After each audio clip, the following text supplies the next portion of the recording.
ত্রয়োদশ জাতীয় সংসদ নির্বাচনের সময় বাকি আর মাত্র ৩ সপ্তাহ। এর মধ্যেই রাজনৈতিক উত্তাপ ছড়িয়ে পড়েছে দেশ থেকে শুরু করে দেশের বাইরে। নির্বাচন ঘিরে যখন দেশের রাজনীতির মাঠ চষে বেড়াচ্ছেন বিএনপি, জামাত, এনসিপি সহ বিভিন্ন রাজনৈতিক দল, ঠিক তখন ভারতের দিল্লিতে রুদ্ধদ্বার এক বৈঠকে মিলিত হয়েছেন রাজনৈতিক কার্যক্রম নিষিদ্ধ দল আওয়ামী লীগের একাধিক পলাতক নেতা। প্রকাশ্যে না এলেও এই বৈঠক ঘিরে তৈরি হয়েছে নতুন রাজনৈতিক জল্পনা। জুলাইয়ের গণ অভ্যুত্থানে ক্ষমতাচ্যুত হয়ে দেশ ছেড়ে ভারতে পালিয়ে গেছেন আওয়ামী লীগের শীর্ষ পর্যায়ের বহু নেতা। সেই প্রেক্ষাপটেই দিল্লির foreign journalist south Asia press ক্লাবে আয়োজিত হয় সেভ ডেমোক্রেসি ইন বাংলাদেশ শীর্ষক একটি আলোচনা সভা। সেখানে উপস্থিত ছিলেন আওয়ামী শাসনামলের সাবেক মন্ত্রী ও দলীয় নেতারা।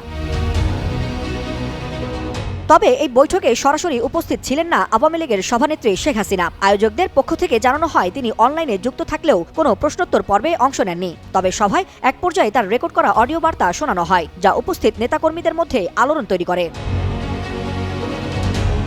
বৈঠকে অংশ নেওয়া নেতারা মূলত বাংলাদেশের চলমান রাজনৈতিক পরিস্থিতি, অন্তর্বর্তী সরকারের ভূমিকা এবং আসন্ন নির্বাচন নিয়ে নিজেদের অবস্থান তুলে ধরেন। আলোচনায় উঠে আসে দলীয় পুনর্গঠন, আন্তর্জাতিক মহলের দৃষ্টি আকর্ষণ এবং বিদেশে অবস্থানরত নেতাদের ভবিষ্যৎ রাজনৈতিক কৌশল।